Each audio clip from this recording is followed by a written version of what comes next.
Still eating, still watching TikTok. Some viewers may find this disturbing. Viewer discretion is advised. These are the strangest things that have ever been caught on camera. Part 2. Oh my This god. footage from a security camera in Alaska shows what appears to be a real-life Men in Black agent talking to the store's receptionist. Unfortunately, there isn't any audio in this clip, but what the man appears to say to the woman alarms her as she reaches into her drawer, pulls out a gun, and aims it at the man. But all the man does in response is remain calm, lift his hand in the air, tilt it, and then put it right back down on the desk. This seemed to put the woman in some sort of a trance, as she put the gun down and gave him a mysterious package. This next video shows a woman shopping in China when an item behind her mysteriously falls down. She then proceeds to pick it up and put it back onto the shelf. Immediately after doing this, she begins to act very strangely, as if she was being possessed. She then falls to the ground and proceeds to freak out as if she was in severe pain. As the other shoppers in the store try to help the woman, she lets out a ghostly scream which causes the camera to flicker and items to shake. Many people believe that this lady was possessed.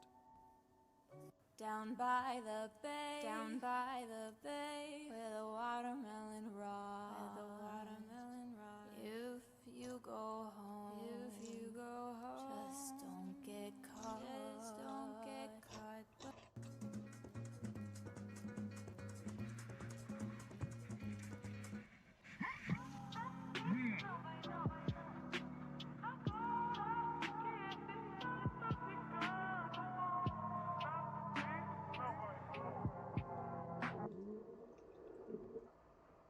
These are the strangest things that have ever been caught on camera.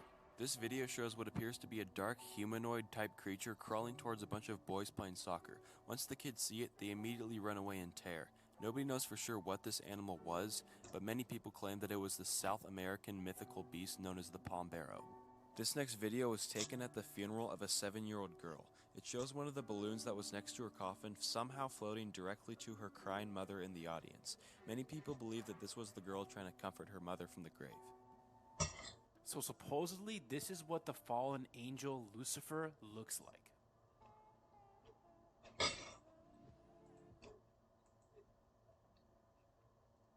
Man. I want to watch something really scary. This seems sort of scary. Grandma, where Has are a we furry in it. from? Yeah, good question. One of the groups the internet loves to cringe at the most, and one they've been cringing at for decades at this point, is furries. What started as a minuscule fandom dating all the way back to the 80s has grown considerably in the digital age, with the largest in-person convention, Midwest Fur Fest, garnering 11,000 attendees, and people have taken notice. Most of the mockery is in good fun, and the general sentiment seems to be live and let live. That consenting adults can be a little eccentric if they want to. But it's no secret the community has had its fair share of scandals over the years, which it has garnered considerable negative attention for. Names like hypnotist Sappho and Hero the Wolf come to mind. Many of these scandals have involved furries being exposed as zoophiles or zoosadists, or outright admitting it themselves and trying to push for the acceptance of zoophilia. I am a zoophile. You did not mishear that. I am a zoophile. I do not have a thing for humans. I am more attracted to dogs like German Shepherds.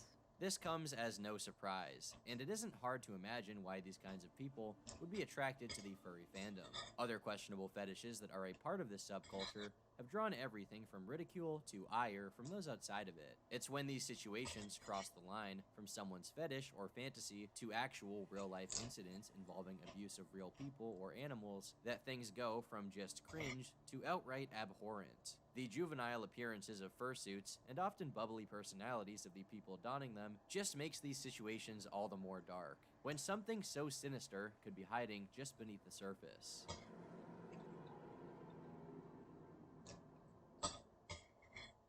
But before I go any further, this video is brought to you by today's sponsor, Bespoke Post. Bespoke Post is a monthly membership club delivering awesome boxes of top-shelf goods from under-the-radar brands. It's free to join, and you can skip a month or cancel anytime. Every month, they introduce their members to cool new products, outdoor gear, barware, home and kitchen goods, clothing, and more. All you have to do is fill out a preference quiz, and they'll let you know which boxes would best fit your personality. Every box has around $70 worth of goods inside, but costs you only a fraction of the value. You'll get a preview of what comes inside to decide if you like it, want to swap it for a different box, or skip the month entirely for no charge. You only pay for what you want. Bespoke Post sent me the Forge, the Billy, and the Parked boxes. The Forge box came with this really cool knife and a leather sheath, which feels very high quality. The Parked box includes this awesome camping chair, which is super easy to transport around in this little bag and is surprisingly comfortable. And the Billy box comes with a camping coffee maker, a portable wood-burning stove, fire starter, and a camp kitchen cleaning kit. To get 20% off your first box, click the link in the description and enter TurkeyTom20 at checkout, or go to bespokepost.com/TurkeyTom20. Okay, now back to the video. Cord Kitty is a fursuiter based out of California. The 36-year-old, whose real name is Gabriel, first became interested in the furry fandom during high school, and has been an active member of the community since the late 2000s, interacting on websites such as Fur Affinity, and attending dozens of conventions in person. His WikiFur page, yeah, there's a furry-specific Wikipedia, if you can believe that, contains a description of his Cord Kitty persona, the backstory of which has also been illustrated in a comic.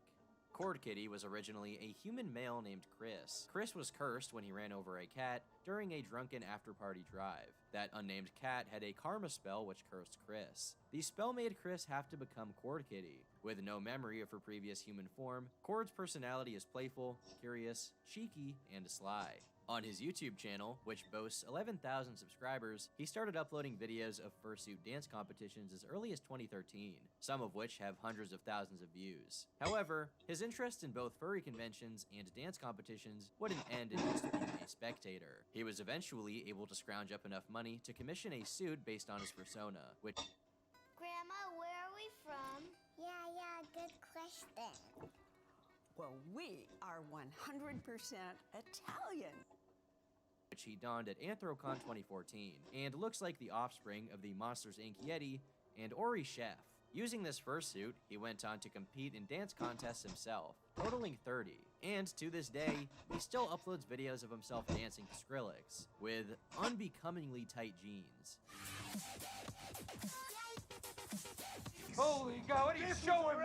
He started making serious waves at conventions, though probably not in the way he intended to. You see, Cord is something of an anthropomorphic Renaissance man. He not only dances, but also composes and sings music, as seen on his Bandcamp page. He even produced a few songs for a fursuiter musical, which was performed at Biggest Little FurCon 2018. There's a video of the nearly 1 hour-long performance, again, on his YouTube channel. Anyhow, back in the day, he performed the Stinky Fursuit song at Midwest Fur Fest 2014. The title speaks for itself, referring to those furries who don't have the best hygiene practices. But in the comments, we actually see someone accusing Cord of the same thing. Take your own advice and clean your suit, Cord. Could it be that he was the stinky one all along? It turns out that he was getting a lot of complaints about an odor emanating from his suit. At Fandoms United 2015, someone left a note on his door with an arrow pointing to his name, just saying stinks. And attendees of other cons took to Tumblr to voice their grievances. I saw Cord Kitty's suit at Further Confusion 2016's Headless Lounge. They were airing it out this last weekend, and shudders. That thing stunk so bad that nearly everyone was shoved up against the other side of the room. The poor thing was unbrushed and grimy to the max. I really wish the suit was washed beforehand. Different Anon, Cord Kitty's suit is fucking disgusting. He never washes it or brushes it. He was at Rainforest and it smelled so horrid. Whoever said that the one picture that was submitted was a bad picture doesn't know the truth. I avoided him at all costs during that con while in the suit, because I was debuting my suit and did not want him to hug me. Cord seemed to have taken notice of these allegations about the stench. People are popping up saying my suit does indeed smell at cons. This is extremely disturbing to me. I've already utilized all the advice. Someone just told me that one daily shower every morning isn't sufficient to smelling good at a furry con if you're a fursuiter. True? My fursuit popped up on Dirty Grimy Fursuits Tumblr again. I suck at drying my fursuit at cons. Makes a smell. They assume it's uncleaned. Uh-oh.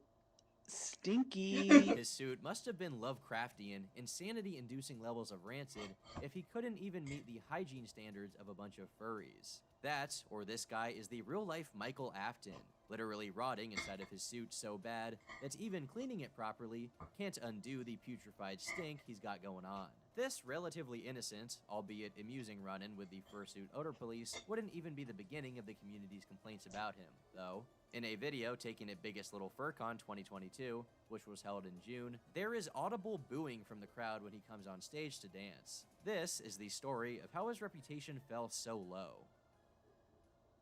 In 2015, Gabe started dating fellow fursuiter Bun Bun, real name Deborah. They would continue dating that year until 2016, when he would propose to her at Furlandia, by which point she was also already pregnant. They would end up getting married at another furry convention, and of course, the bride's father wore cat ears. There was a furry groomsman, and the marriage was officiated by a furry priest. Welcome to the future, ladies and gentlemen. I just hope we also get suicide booths like in Futurama. They seemed like a perfect fit for each other's, well, quirkiness. Yeah, these really did not age well. But it wasn't long before they attracted negative attention onto their newly formed family. For some reason, in 2018, Cord Kitty thought it wise to bring his infant son to a baby fur meetup. Or try to, anyways. He also commissioned baby fur art of his son, or I should say, the fursona he made of his son. For you to grasp why this is a big problem, you need to fully understand the context of the situation. So, if you've managed to be lucky enough to get through your life until this point without learning what a baby fur is, then allow me to ruin that for you. Baby furs are furries who roleplay as babies, or very young toddlers. On the sexual side, this subculture has overlap with ABDL, or adult baby diaper lovers, since they fetishize diapers and, all the things that happen within diapers. There's inevitably a connection to age play and, yes, pedophilia, such as sexualized drawings of baby animals. So, safe to say, bringing an actual baby to a baby fur meetup is extremely inappropriate, for the same reason you wouldn't bring one to a lolly convention, if that were a real thing. What the fuck? Grandma, where are we from? What the fuck? There's meetups of those types of people? Which I hope it isn't. But that wouldn't stop Cord Kitty from trying to explain it all away just 1 year after the fact. You see, in 2019, Gabe and Deb's marriage had already come to an end after 3 short years. And around the same time, they were facing considerable scrutiny on Kiwi Farms for the aforementioned actions, among other things. In light of this, Gabe decided to go onto Kiwi Farms to defend himself. He started off by posting artwork he commissioned of his other, even more newborn son's fursona. So apparently, the last time I got my son a commission of his fursona, this thread freaked out and lost their shit. Well, I just had a second son, and here is the second commission. He goes on to reveal the fact that he and his wife, now ex-wife, brought his son to a multitude of furry conventions, and intends to bring his other son to more.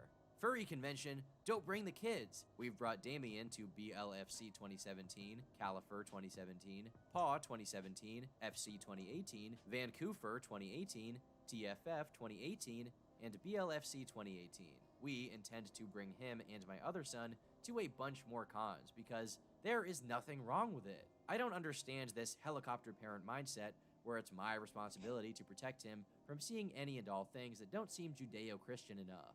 TLDR, don't bring kids into fetish groups thinking it's okay. Baby fur isn't a fetish group. It's people who chose a baby fursona. Yes, they have their weirdos and pedo bears, obviously, but it is possible to be a baby fur and not be into baby rape, just like it's possible to be a furry without being into animal rape. But on to the question at hand, which someone asks, why did you get caught trying to take your baby to a baby fur panel a year ago? He responds, the hilariousness of seeing the faces of the baby furs at a real baby showing up would be priceless. Though, I understand the average furry assumes that all baby furs are pedophiles who rape babies. I still think it'd be hilarious to see the faces of those baby furs if I brought my kids in. That'd be so funny, but I scrapped the idea when people started posting about call CPS. There is literally absolutely nothing wrong with taking my kids to a baby fur room party. You just assume they're all pedophiles because of bias. I've been saying this for years. Baby furs are to furries as furries are to non-furries. They're needlessly mocked and accused of being fetishists, which only intensifies their tribalism. I'm not trying to white knight baby furs, I'm just telling the truth. You're not trying to white knight baby furs? Could have fooled me, since you're so adamant about the fact that they totally aren't fetishists. When I mean, come on, bro. He was even following multiple baby fur accounts on Twitter at the time, specifically not safe for work cub accounts, which are just the worst thing ever, by the way. So he was obviously playing dumb about not knowing the true nature of what he was trying to involve his son in. He then switched narratives a year later in 2020 when he posted again to claim he never intended to bring his son in and it was all a joke. You were literally going to physically take him into the baby fur event as part of the joke. Man, I have no recollection of typing that. Damn, I embarrassed myself. Oh well. Well, I sure screwed up. Look guys, I'm sorry about this. I have absolutely no recollection of typing that part. Gosh, did I fuck up. But, important to note, the fact still stands, I never tried to bring my son to a baby fur party. I never went to the party floor. I didn't even watch him during that con. My ex did. I've been protecting him from danger. I do all the things a parent ought to do. I cover the outlets. I never leave him with strangers. I've never brought him near any dangerous situations at any time. I never tried to bring him near any baby furs. And I never even talked to any baby furs at BLFC. Ask anyone that was there. But no one's accusing him of trying to bring his son to a baby fur meetup at BLFC, because that took place May of 2018. His tweets about bringing his son to the meetup were in January, during Further Confusion 2018. I hope you've memorized the names of all these different furry conventions by now. They will be on the test. God damn it. His mysterious motives for defending this obscure subgroup of furries became a little clearer when we look at a couple clues he may be a baby fur himself. Well, I guess it's hard to call them clues when it's really him just proclaiming it from the rooftops.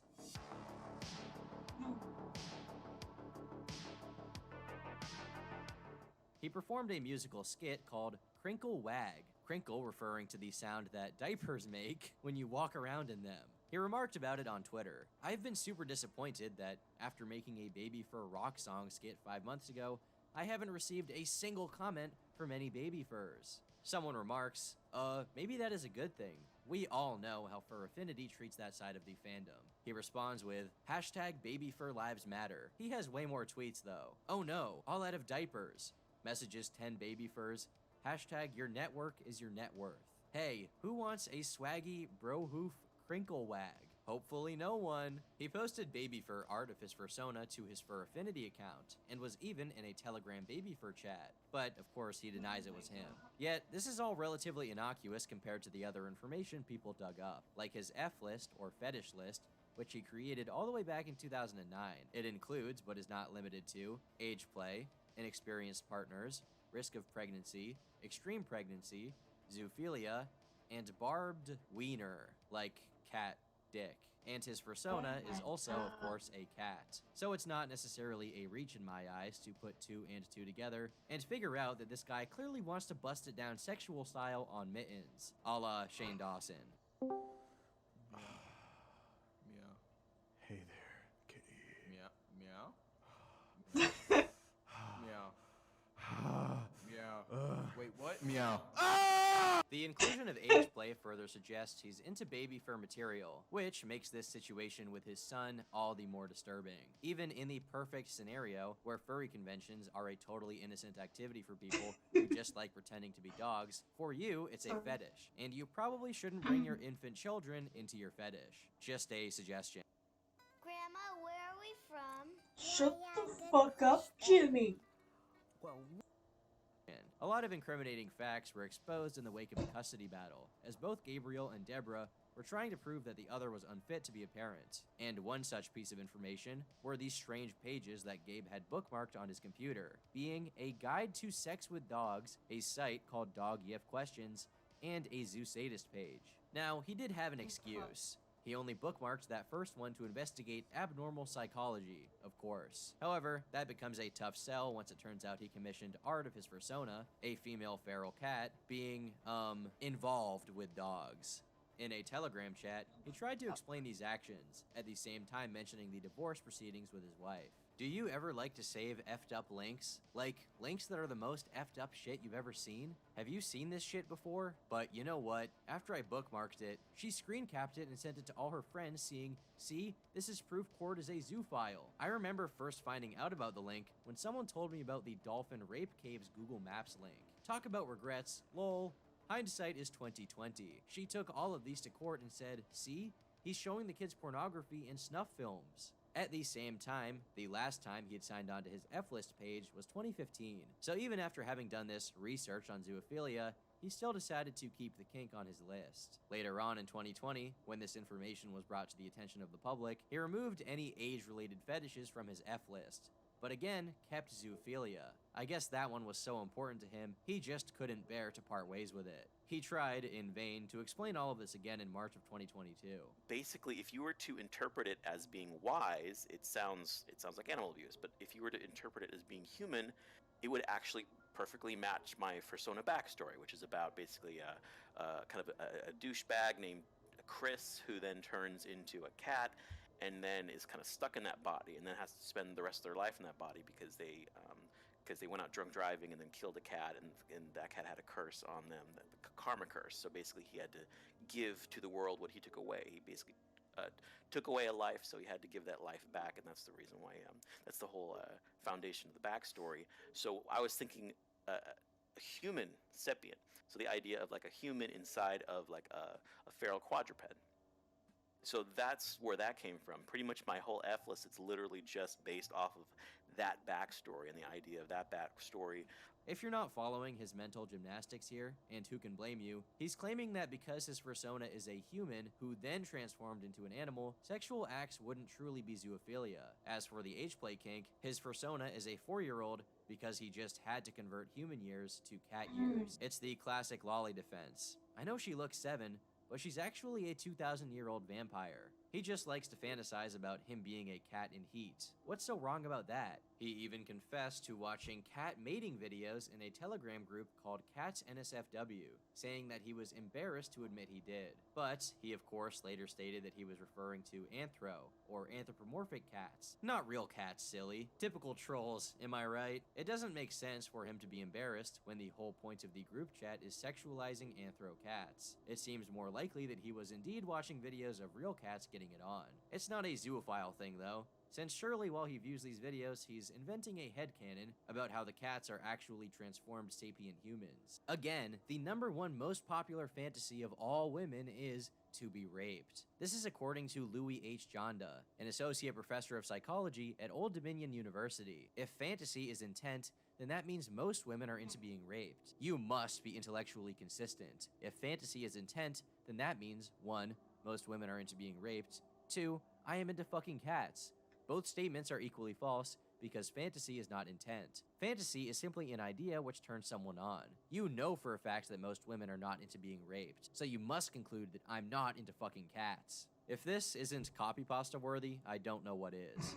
Of course, he admits the fact that rape fantasies are just the most common abnormal fantasy, meaning the majority of women don't have them. But even if what he was saying was true, most women don't commission art of themselves being raped, yet he commissions zoophilia art. What are we supposed to make of that? In another chat, he mentioned how his own mother showed him a bestiality video, leading some to question whether this is a family thing. My mom showed me a bestiality video once, no joke. It was the funniest shit ever. Some friggin' woman had a horse in her mouth, and she choked. It was so fucked up. That's why I have the chillest family in the world. We laugh at dumbasses. But yes, animal abuse is horrific. He pulled yet another fantastic explanation out of his magician's hat for this one. I'm not really sure. Again, with this one, it's against the rules. My mom showed me a bestiality video once, no joke. It was the funniest shit ever. So before that, wait, hold on. I just need to read it because like it's like one of your friends went. Okay, I assume that's out of confusion. Some woman freaking had a horse in her mouth and she choked. It was so fucked up. That's why I have the chillest family in the world. We laugh at dumbasses. But yes, animal abuse is horrific. Should I PM this dude? I would be like, stop it. So no more misbehaving and sending animal abuse. I must repeat this. I have the chillest dude in my family. Chillest, coolest family in the world. Excuse me. They don't give any fucks. And I'm like, so is this a family thing? No. So basically, okay, let me first rewind. So what Kiwi Farms does is it takes everything I've ever said on the internet and cherry picks. And I could add context to everything, but you have to be patient because obviously there's a lot of stuff. So with that Context, is that okay? So with that one particular comment, one thing I realized was I forgot to talk about the part where the woman was sitting on a bench while this was happening and fell backwards. And that's why it was funny. Now I understand. Why didn't he just say this before? I mean, we've all been there. You're in your room, sitting at your computer, and your mom waddles in, phone in hand, to show you an instant karma bestiality video she found on Facebook. And you're like, Wow, Mom, that's fascinating. As she giggles like a Grandma, where are we from? Yeah, good question. Well, schoolgirl. Well, guys, I'm gonna leave it off there so you guys can watch the video on your own. That's what I'm gonna start doing. So yeah, watch the video on your own.